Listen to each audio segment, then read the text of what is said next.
the crowd. Now she's Panthers on a bathroom sink. Her mother would be so proud. Gets on a deed and there's a line to go pee, but the bathroom looks like a war zone. Welcome in to episode 233 of Phired Sports. Check us out at phiredsports.com. I'm Mike Leto, joined as always, Mark Ramos. What's going on? Good old Mike. What was that? It's kind of low. I don't know. The volume's coming in low. Not good. How about now? This isn't good. Great job to start the show by me. Can you hear me now? Yeah, I hear you now. All right. Okay. I heard you before in pre-show here, but okay. I don't know what happened. But yeah. So anyway, I don't know what you could hear, what you couldn't hear. It was very quiet. Welcome in episode 233 of Phired Sports. Check us out at phiredsports.com. I'm Mike Leto. Join me as always, Mark Ramos. What's going on? We some breaking news that happened in the last 30 minutes or so before we jumped on here. Daryl Morey officially out as general manager of the Sixers. yeah, yep. I have some Sixers gear on here. It's hard to see it, but I do have it on. I do have a Sixers hoodie on here. Celebratory a little bit after after getting swept in the fashion that they did. We had to think that something like that was going to come, and I would love for, in addition to that, the owner to go ahead and get out of here, but you can't fire the owner, unfortunately. But No, you can't unless there's can you still? Am I still going in and out? What's going on? How about now? it's a little, yeah. It's a I don't little- hear you at all now. What? You don't hear? Oh no, this is. What show this is going? What about now? No, this is not good. This is not good. All How right, about now? you're I'm gonna have good. to all right. I didn't even touch it last time, so I don't know why. Stay. What was I lost my train of thought. What were we talking about? Oh, we were talking about Daryl Morey, Josh Yes. Harris. That's the thing. Unless you say some racist things on a tape, you can't just force an owner out. Unfortunately, although I guess his name's all over the Epstein file. But that's a whole different conversation for a different day. So maybe that'll come out, and then maybe we can force him out. Maybe that's what it'll take. But Yeah. he's got to go far away. He won't until he's forced out. But it starts with ownership. But obviously, I've been saying it really the last handful of years is Daryl Morey's a guy who has had so much. Who was coveted so much as an executive in the NBA, and for no reason at all. He's never done a thing. Even the things he did in Houston, he was you get bounced in the first and second round every year. Never, but it seemingly he had a job for life in the NBA, and people talk so highly of him, and he's never done a thing anywhere he's been. And sorry, go ahead. No. I think it's an apt point. Some of those teams in Houston were teams that had chances to get past Golden State and stuff, and just didn't. Yeah. It's interesting because you look at the whole process thing, not the process, but the current process of how the Sixers have kind of done business. And I really got to go back probably to that Jarrett McCain trade is he's not going to be long for this. If they end up getting, if they end up getting bounced again or they don't make it at all or whatever the case was. And I think Morey's, I guess it's because, I don't know. I guess it's his PR. I don't know. He seems good with the media. He talks to guys. So maybe that helps his, his reputation league wide and stuff like that. But, they really need someone in here with I need for the Sixers, the next hire has to be someone who can lay out a plan for you, over the next 3 to 5, what does this look like? From a roster building standpoint and stuff like that, because it's a mixed bag for the Sixers, right? They're on one hand, you're really paying, you have these huge contracts, with Embiid and PG. And then on the other hand, you have this like really nice like guard combo, like young guard combo. And it's like the tale of two different like team, like cores. Yeah. It's like somehow like, uh, I don't know. It feels like to me like they're gonna have to pick a lane and try to do something. But it's hard because they owe Embiid and George a lot of money, a lot of money. Yeah. So Yeah. uh, And it's kind of where you go from here. Do you like Embiid? Like you said, the contract's so massive. Like you're not. I don't think you can really move that or trade that. right, He's just gonna have to be a part of your team, and you just gonna have to hope for the best that he stays healthy come playoff time. If you get there at this point. yeah, yeah. So it's a tough spot to be in because I don't know really like. I think if Embiid was a little bit healthier, like in general, like he'd probably be a lot easier to move. But the health factor, and then when you figure out with the money and all that, you would be for them to trade him. They would be taking a loss on the trade. It Yeah. would just be to kind of clear like a number off your books, but it's a lot of money, and I don't know how you manage that. So it's going to be like up to the next guy in that spot to kind of try to hopefully try to bridge the gap here between the two core groups and and how they kind of move forward because I really don't know like how that's going to work out. And it seems like a much larger problem than just whoever's in the general manager seat. Although Morey definitely needed to like he didn't endear himself here towards the end, but like we said, like there's massive contracts on the books. You have an owner that doesn't really seem to invoke much trust. So I mean, those are like two things you like absolutely can't do anything with. Yeah. So it's a sucky situation. It's amazing too. We just got done with their series. The Flyers ended. Both teams were swept, Yep. but like the way we're talking about both teams is like massively different, and it's like it's crazy how that kind of works. But that's where we're at. Yeah, it's different because like the Flyers, it's an up and coming team, a lot of young bodies. They're here for the first time in a handful of years. Whereas like the Sixers, we're used to them being in the playoffs. Like the goal isn't just make the playoffs for the Sixers; it's make deep runs. As long as you have Joel Embiid, like that's your goal, is to make deep runs and compete for a championship. Yeah, And in the Joel Embiid era, it's been a massive failure. yeah. I mean, I don't know how else you put it. I mean, we're going on here how many years now of let alone like a championship appearance, like just an Eastern Conference Finals appearance Yep. for the Sixers. We're going on 20 something odd years. And that just happens to be the last time they also were they were in the finals.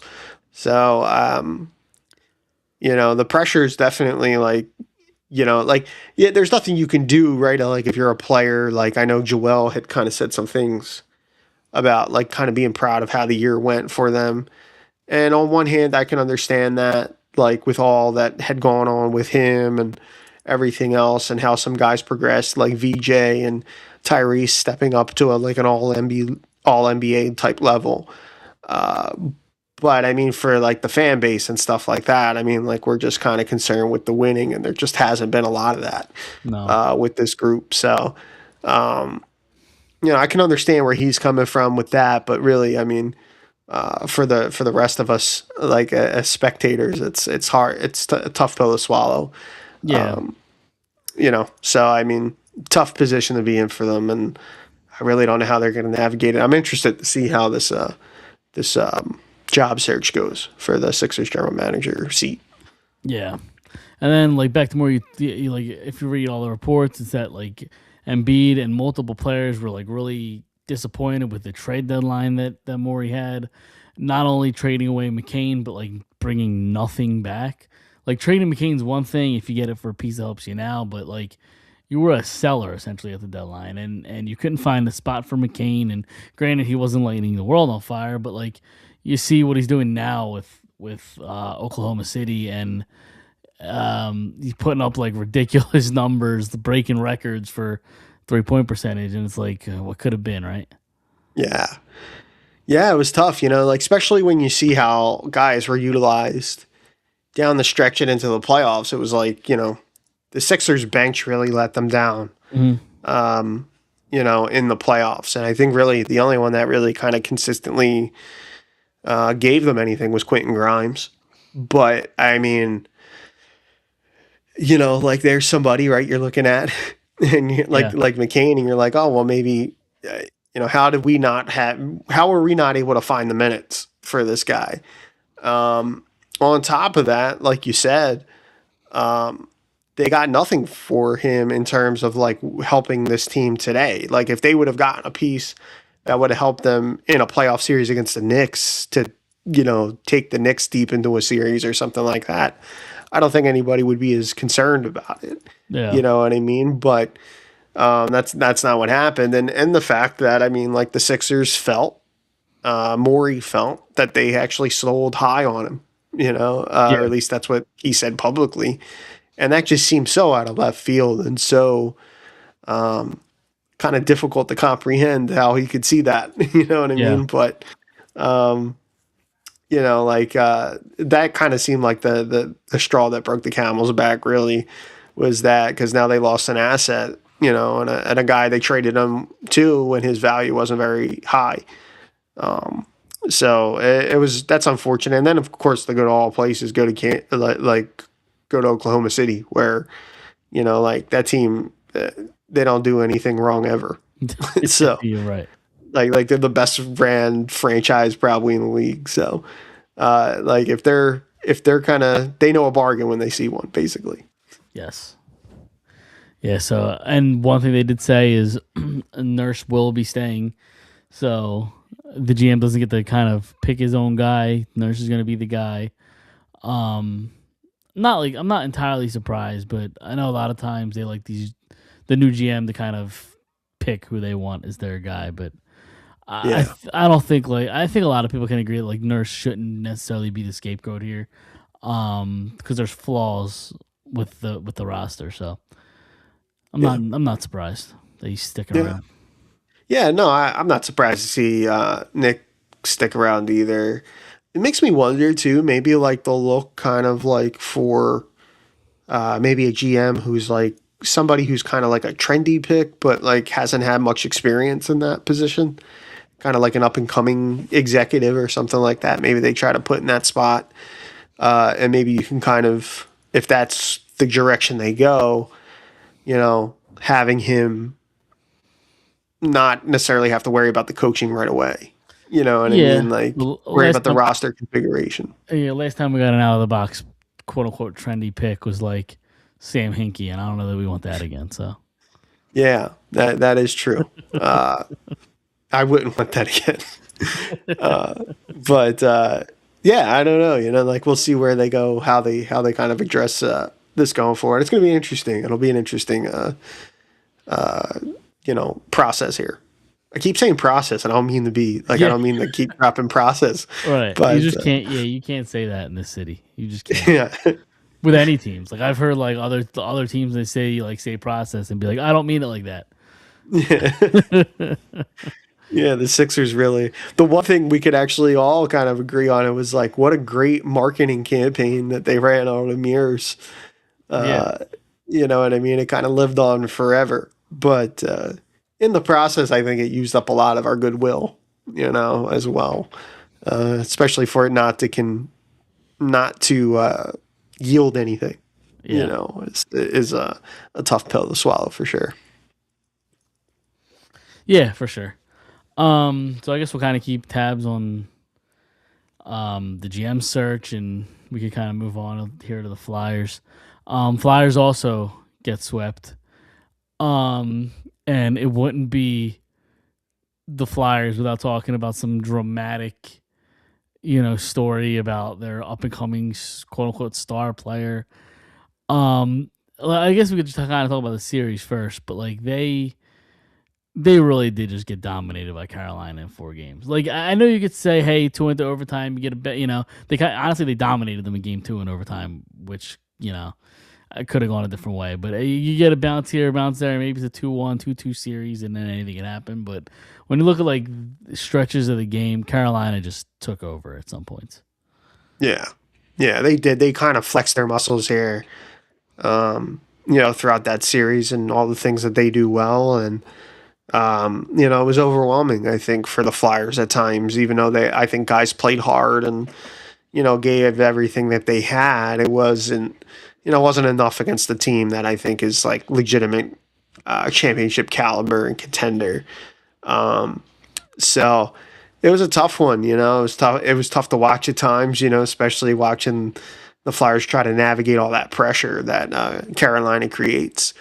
And but all things considered, I mean, it was a successful year for the Flyers. I certainly didn't think not just playoffs, but to win a round. I thought I wasn't expecting that this year. And it was the Penguins, which made it even nicer. Yeah, like to play Pittsburgh and like for that too to potentially be their last dance together. It made it kind of sweet, you know what I mean, and more than it would be normally. So that was fun, and it was a successful year for them. So now it's like, of course, the questions will become here. How do you follow it up? How do you kind of keep it?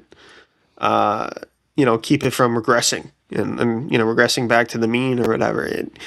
There's always going to be changes and things like that. So I'm looking forward to seeing, Briere's plan and how he hopes to kind of navigate it. I know that today was locker room clean out day for the players. All the guys spoke. I think Briere's scheduled to speak later this week. I believe Tockett's speaking tomorrow, Briere speaking Thursday, I believe. Yeah, I think you're right. And we'll hear what they have to say. But I'm already like geared up for the draft. Like I think the Flyers, like that run and all. I mean, it was just like I wanted to kind of all get going so they can get back sooner. Yep. But really fun here. Yeah. I'm curious to kind of how they navigate the offseason because like there's still obviously some holes with the lineup, but like at the same time they didn't necessarily. I don't think they expected to be here in this spot now. Like I think the rebuild kind of got a little accelerated. I think they're better than they thought they'd be at this point. But at the same time, it's like, do you kind of go aggressive or do you stay the course? Like, and this is a conversation I don't think anybody wants to have. Dan Vladar had like a career season. Can you expect that again? And if not, they're not a playoff team. That like if you get an average Dan Vladar this year, they don't make the playoffs. So yeah, Mike, like for me, like I think with that is all the more reason like to this summer look at the goaltending picture again. Sam Ersson, I believe, is an RFA this year, so the Flyers still have some control over him. I would be looking for a guy more reliable than that. I know that he had a good second half, but his first half was not great, and I think when you look at the totality of the year, it kind of was just, it was average, I think the numbers evened out to below average for even for a backup goaltender. I would like for them to kind of try to find another guy to play behind Vladar that can take some games away from him, provided that does happen. If there is like a regression to some degree, like you said, it was a career year for him. Not just statistically, I think for starts and all that. Like he's never really played that many games. If you see him as like a 50-game kind of starter, it would be nice to have somebody who can play at least 30 games and maybe even potentially more, depending on if like Vladar, isn't that great next year. It's I don't know how they're going to do that. I mean, like free agency is a barren wasteland again. It's looking more and more now. I know like we've talked a lot about in Philadelphia about how, the Flyers have all this cap space, and they do, but a lot of other teams do as well because of the cap going up and things like that. So, it makes it harder, I think, to like like weaponize that cap space, so to speak, when a lot of other teams have it as well. So, I don't know that other than a trade or something like that, that you would have to kind of shore up that position. But that's definitely something that I think should be on their to-do list this summer is to shore up the goaltending even more, just in case. Yeah, yeah, and I'm currently looking at the pending free agents. If you're interested in one, Carey Price, his contract officially expires at the end of this year. So there you go. I'm kidding, obviously.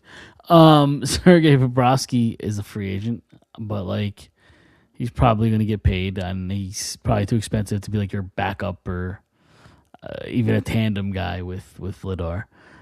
Peter Mrazek, Freddie Anderson, which obviously he's been tremendous in the playoffs. I don't know. Stuart Skinner, Cam Talbot. Like I don't know what guys are kind of out there. Yeah, I mean, like that's not a great list. No, Uh, Connor you know, Ingram, Vitek Vanacek, Matt Murray. Like I don't know. yeah. These names fall off. Connor Ingram, I think I think last time I checked, he actually had a decent year last year. I don't know a whole lot about his game though. 260 goals against average, 899 save percentage. Okay, yeah. I mean, he Pretty was with average. Edmonton, Yep. right? Yeah. So, yeah. I mean, there's not a lot of options there. So but at the same time, I look at like last season. I mean, we didn't think there was a lot of options out there either. True. Flyers were able to pluck a starting goaltender, and that's really where your pro scouting and all comes in. Like, Mhm. maybe looking at a guy that really you look at the totality of his game, and you're like, well, maybe he needs just more of a chance, and that's how the Flyers ended up with Vladar in that position, and maybe they're able to do it again and get better within the margins or along the margins, So, but that would be on my to-do list, I think, for this summer. Would be to look at goaltending and things like that again, and we'll see what else they do. I would like for them to go out and get another center, another scoring line center. Those don't Again, grow on trees, though. they don't grow on trees, but I think too, like maybe you can find something along the lines of what they found with Zegras, where maybe a guy that hasn't really put it all together yet, something like that, where you're like maybe you're not getting the bona fide established guy, but you're getting somebody another tier or two below that, again, like we were just talking about, like Vladar, like just maybe needs ice time or, just needs more of a chance to play or to be like a focal point. I think you could pick from that same team you got Zegers from. And I didn't dive deep to like their team. I didn't watch much of their team, so I don't know how he's been this season, but I know he's kind of out of favor. That's Mason McTavish. Yeah. Liked his game a lot. A couple years ago, I'd have to keep track of what he's been doing lately, but I know he was healthy scratch a bunch. He's got like a decent, like a pretty high cap. I think like 6-7 million. So, maybe it's risky, but he's a big body, plays physical. Yeah, it's a name. Yeah, that's somebody that could be a point of interest. I wonder what they'll end up doing too, like especially because the Ducks have had such a successful season this season. So maybe they're a little bit more eager to get more established talent in there to augment some of the other pieces they have. And maybe he's an option. Or, and Okay. I'm saying this sarcastically because Okay. I never want to see this guy in a Flyers uniform ever. But like Malkin's a free agent. It's not for a 1 year deal or whatever. Yeah. Yeah. Like anything can happen. I almost I threw think up when I said that.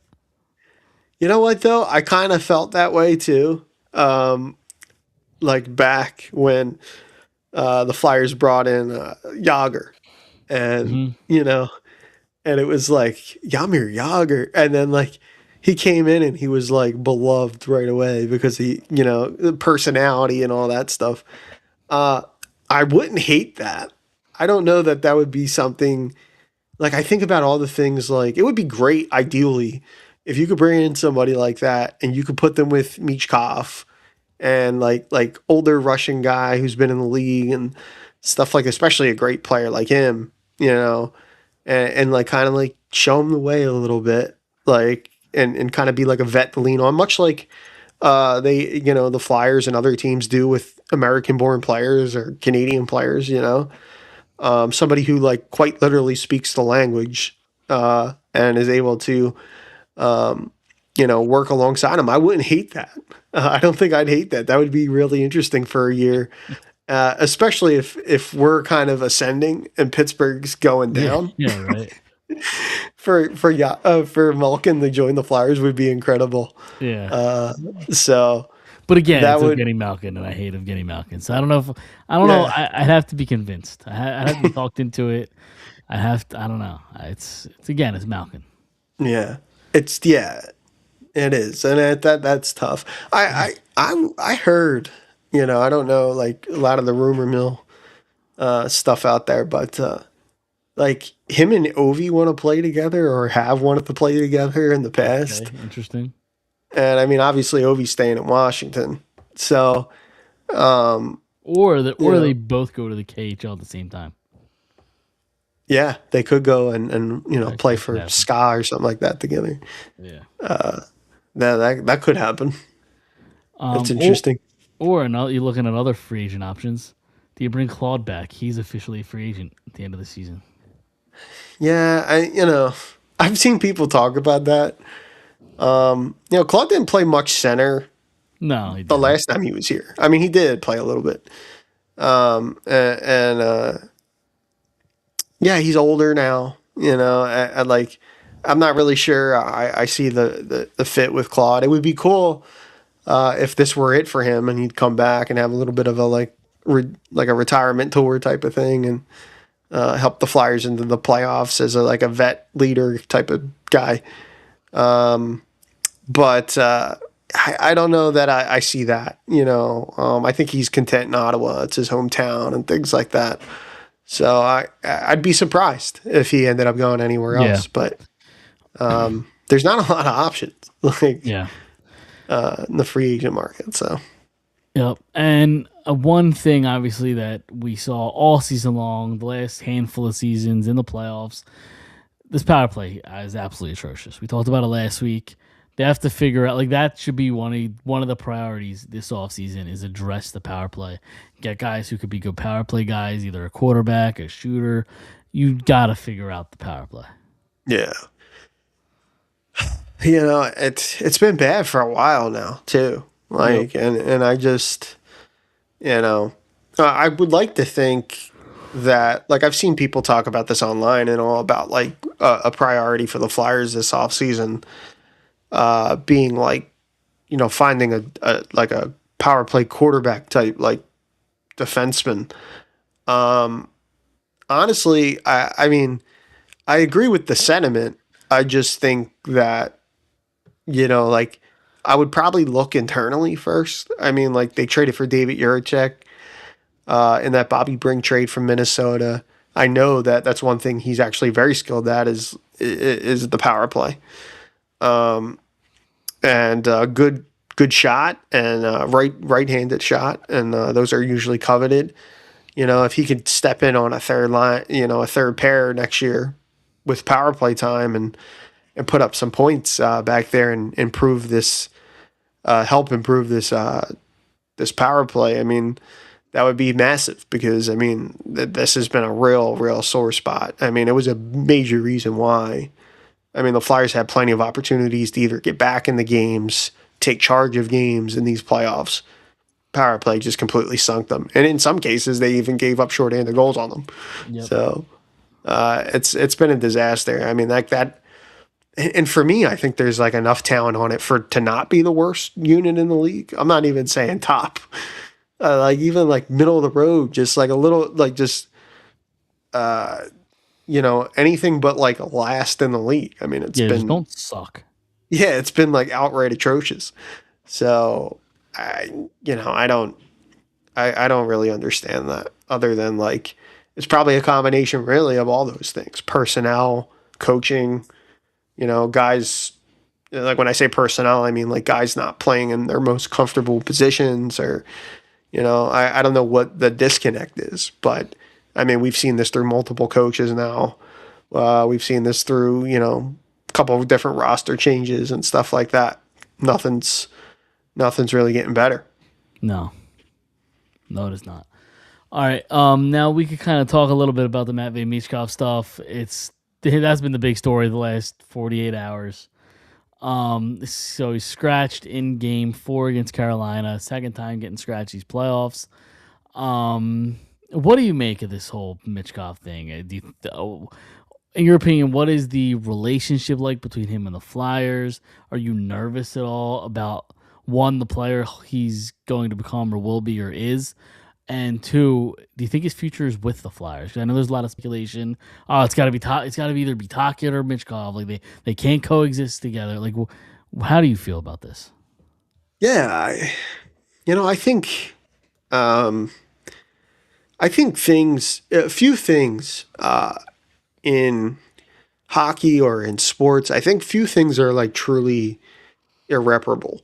Um, like you can't, we can't like sidestep if you're going to be like objective or fair about it. Like you can't sidestep the fact that like, I mean, Michkov didn't do himself any favors in some of this. If his play had justified, if he performed better in those playoff games, he would have played in those playoff games. And he didn't, I don't think though that we're in a position where it's like number one, his value's at its lowest. Anthony DeMarco wrote a story today for Daily Faceoff. And he talked to some people around the NHL, and there's like a couple of the people he talked to, they're really not all that high on Michkov, Yeah, which is fine. I hated everything about that story. It seemed Yeah. like it just seemed like a hit piece on Matvei Michkov. That's what it seemed like. Well, you know what? Not everybody's going to hold that view of the Sure. player. Like, Yeah. and the Flyers have to be like steadfast in their belief that he's a key part of this and is going to be a talented guy and this, that, and the other thing. You can't like all of a sudden after I think what everybody would consider a down year for him, you can't walk into it and just all of a sudden be like, all right, well, this player isn't who we thought he was, so we're ready to package him. Number one, I mean, the value isn't going to be what you hoped it was. You know what I mean? Like, ideally, you want to trade players when you're in a position of strength and or you have a depth at that position or what have you. But Michkov, coming off the year that he did with all that outside noise, I mean, it doesn't make sense for the Flyers to trade him. I think the most likely scenario and is the one that he's going to show back up next year in what the organization believes is good shape, and he will be a scoring line, point producing guy next year again for this team, and he'll rehab some of that value. That's the best case scenario, I think, for both the Flyers. I think that's the best case scenario for Michkov. And, there's a lot of pressure on him to be the player that I think the organization had hoped that he can be. But he's still 21.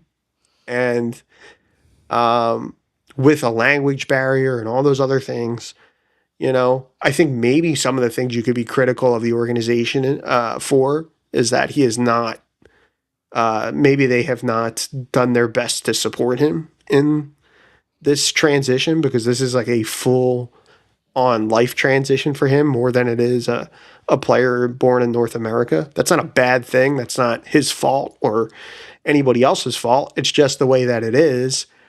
And I'm sympathetic to that idea that like maybe the Flyers didn't do the best job they could in like making sure he had the proper support system in place. But you know, I think right now the Flyers are in a position where they can't afford like they trading him isn't like a really an option because it's not even really about how the Flyers view him. It's about how the league views him. Yeah. So, um, the best case scenario for the Flyers is that, he comes back in and he's a beast next year. And I think he will be. I think he works hard. I didn't get any indication today from his media availability that he's somehow like at his wits end with the organization or anything like that. Um, and yeah, I mean, I think he's going to I be a piece here. Yeah, I mean, you talked about it a little earlier in the group chat with Don, and I I didn't love the presser today from Mitchkov. Like, I'm tired. Like, not tired of what's. He keeps saying, and he's been saying last year too. Like, I'm gonna come in, I'm gonna work hard, I'm gonna do what they work hard.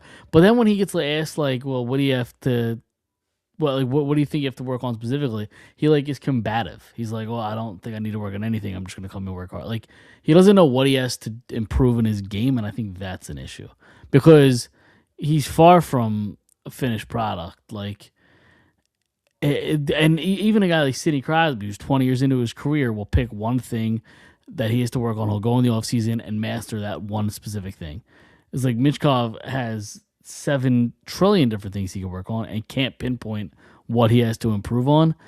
And I don't know that I'm willing to say he's complacent, but I think he's just so, for lack of a better word, cocky in his abilities, or confident in his abilities, that I don't know that he thinks he needs to work on a specific part of his game, and I think that's a red flag. Yeah. Yeah, I don't know. Like it could be just as simple as like he just doesn't want to reveal Sure. Or what he and there's obviously the language barrier, and that could be part of it. He doesn't understand or doesn't know how to relay the information that he's trying to like. That could totally be it too.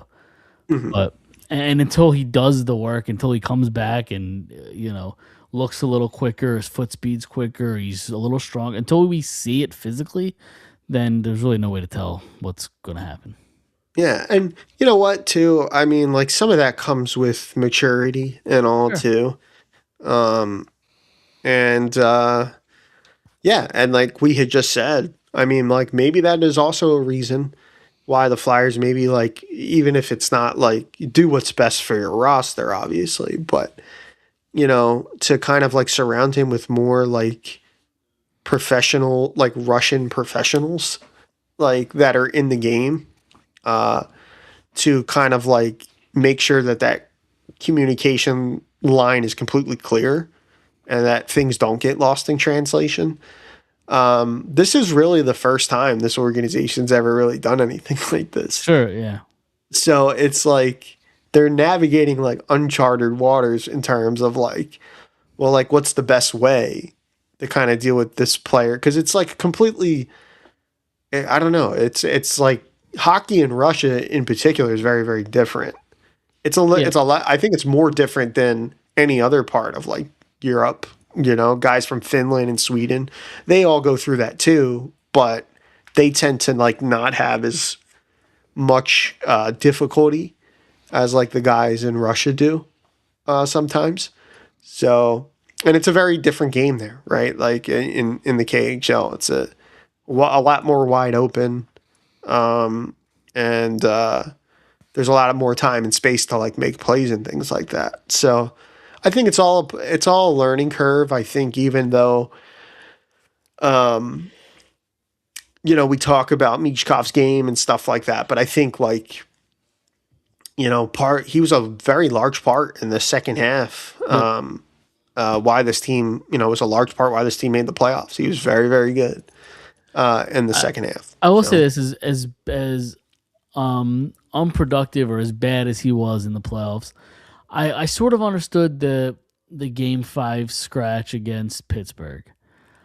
I I think the game four scratch against Carolina was asinine. I don't think it made a lick of sense.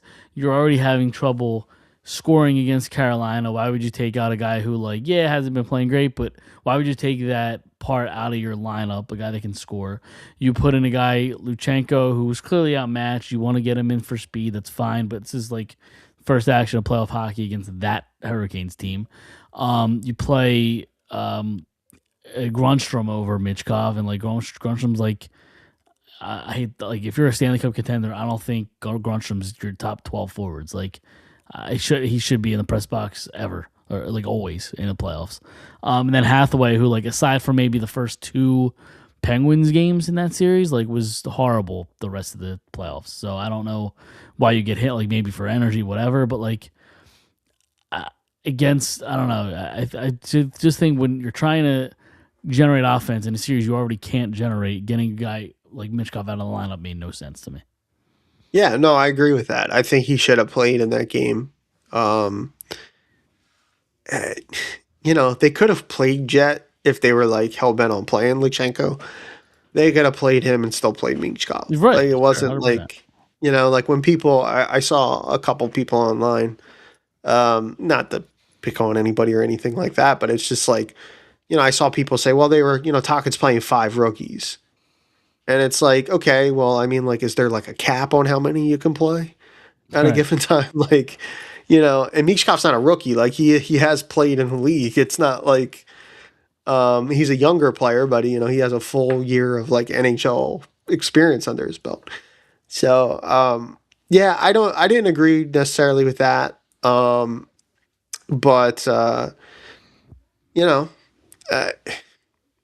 there's a lot out there about it, and it's going to be a talking point again, this summer, and I'm sure as trade rumors come up and things like that, like he's going to be like a name that's thrown out there a lot, but I really can't see a scenario where that plays out, like where the Flyers like made this like earth-shattering trade and he was in it, like some real blockbuster. Mitchkov for Matthews.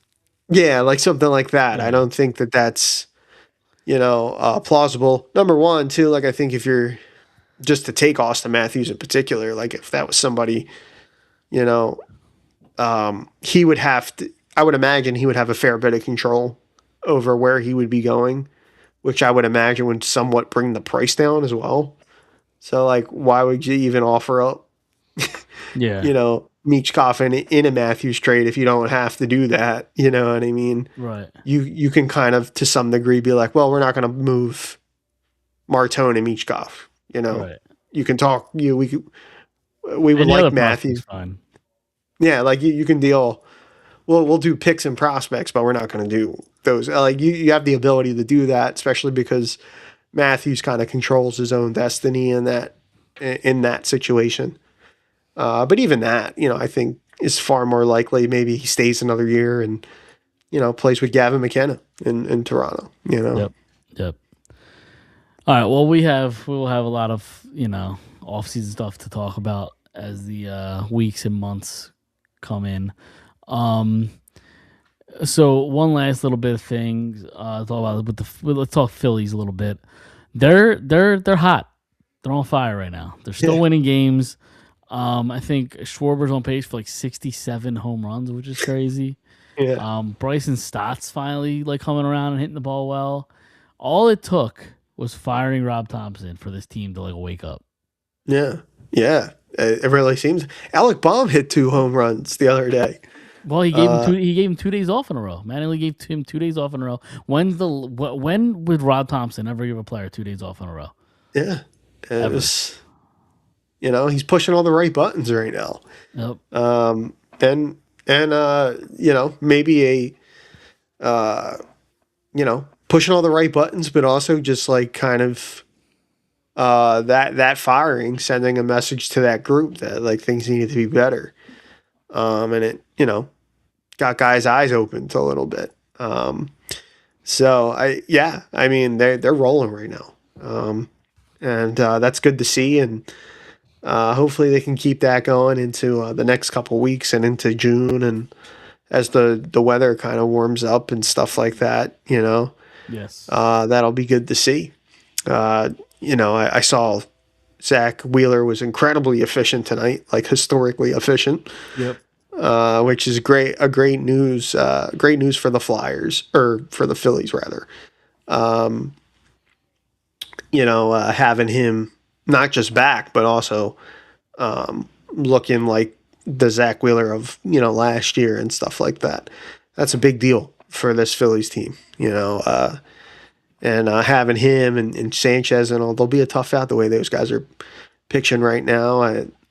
Is Duran back yet? I think Duran, last time I saw Duran, was making his way back. Yeah, he pitched tonight. Yep. He did pitch tonight. So Yep, he got the save tonight. I think he came back. I think it was his second game back. I think he pitched the other day as well. Yeah, I knew he was on his way back. I just didn't. I didn't see tonight's game, but yeah, so like they're getting guys back. They're getting healthy, and yeah, man, it's really kind of going right now, And Mattingly's been very, very. He's even like he's good in the interview. He's good with the media and stuff like that. He's been a breath of fresh air, around the team. It's good to see, man. It's because we were not happy about that. No, we were not happy about this situation. They're almost back to 5. They're almost back to 500. Yeah.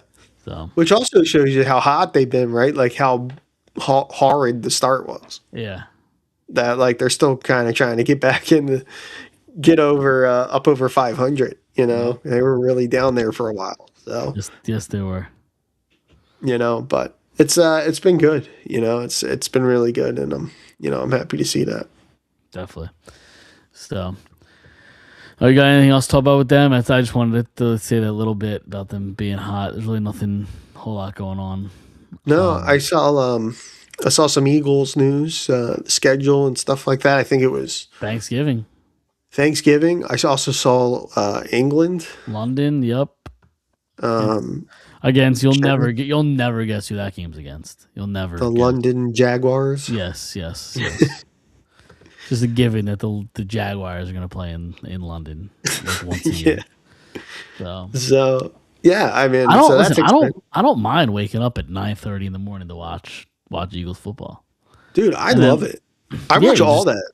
The early games, I get up and watch this. Especially if it's like an Eagles game, like just pop in, you just make a cup of coffee, sit down, you might make some eggs or something, make some breakfast, some pancakes, whatever you're into. Sit down, watch a game, and like by noon the game's over, and you have the rest of your day to just do what you want. It's great. Yeah. No, I like the morning, London games and stuff. I watch all that stuff, especially because I'm like fully immersed into the season at that point. I'm all about getting up, Yep. I actually, this will probably sound, I set like my alarm to get up to watch them. Like my wife will be like, "Do not wake me up," and I'm like, "All right." Like, but she'll be getting up for the Eagles this week or this year. This year, you guys are gonna have another reason you're waking up early. So yeah, we probably won't ever sleep. So exactly. That's what I'm saying. So you say goodbye to sleep. Exactly. Yeah. You guys will be up bright and early, so you have no problem. That will be your alarm clock. So yeah, that's true. Yep. So yeah, we were getting. I should tell you too. I mean, we were the other room. The room I usually do this show in is actually going to be the nursery. Okay. So that's all cleaned out right now. So I'm in a different room in the house right now, where my studio has moved here. So yes, it's the sacrifices you make. Making the sacrifices already. All for the kids. Exactly. So, you got anything else to talk about before we get out of here? I don't think so, man. Other than that Eagles news, Thanksgiving, which like it's a 4:30 Thanksgiving game. I would have preferred either like the 1 or the 8, but it's what it is. Got to be in Dallas too for Thanksgiving, of course. But no, that's fun. It's the holiday games and all and stuff. Those are usually, again, like, I mean, who's not watching football on Thanksgiving? But it's especially fun when it's your team, big time rival and stuff like that. Mm-hmm. So that'll be fun. That'll be fun. But yeah, for sure. Those are the two big ones I think I've seen so far. Yeah. Yeah. I don't think anything else is kind of leaked out. So I think their release schedule, tomorrow or Thursday? When did that come out? It's one or the other. So Yeah, it's come. Yeah, it's one of these days here coming up. yeah. That's the thing I like about the schedule release is like they have a whole event about it. And then like the day or two before, everything just gets leaked out anyway. Yeah, It's usually how that works. yeah, that's funny how that works. I remember the summer where Frank Valley for Daily Faceoff leaked all the NHL free agent signings like 2 days It before. wasn't that. I think it was was it Vegas? I want to say it was when Vegas was doing the expansion draft. He leaked every Oh, single name like either the morning of or the night before. It was crazy. Everybody was so pissed off at him because like the NHL had this whole like event plan. It was all TV, and he leaked everything like either the morning of or the night before. he definitely got slapped on the wrist for that because he Yeah, never did that again. right. Yeah, yeah. I don't think that happened with Seattle. Yeah, no. Even like the signings and all, he seems like he's Yeah. pretty. He's like one of the top guys that gets that stuff early, and Yep. he doesn't. I usually see it from other places before it gets to him. So Yep. Yep. maybe he learned his lesson Yeah. there. Exactly. Yeah. He got a stern talking to. Yeah, That source went goodbye. yeah. All right. Well, we're gonna get out of here. Go subscribe Apple Podcasts and Spotify. Go like us on YouTube, Facebook, Instagram, and X as well. We will see everybody next Tuesday. See you then.